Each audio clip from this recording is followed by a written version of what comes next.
Ayan, yan na yan mga kabakit. Yan na yung update ng Apiruwawa Dam. Tapos na siya. Napakaganda na.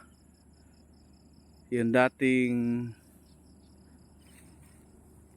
pinag-aagawan ng karamihan.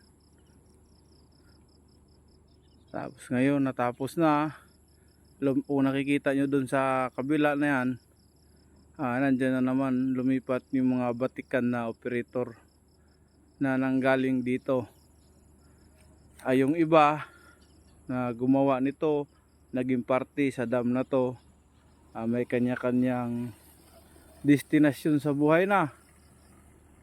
Yung iba nasa Saudi, yung iba nasa New Zealand.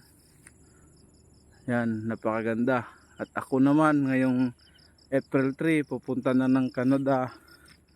Ayan, maraming salamat sa mga kasamahan ko na naging parte din.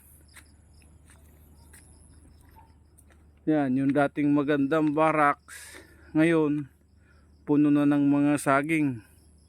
Dinimulis na yung mga barracks dito. Ayan,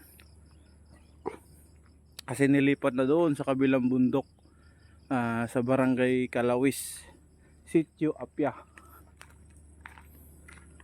Yan, yung dating malinis, pinagtatambayan ng karamihan tao, nagpipila sa sahod, ngayon pinipilahan ng mga damo. Yan, yan yung update natin.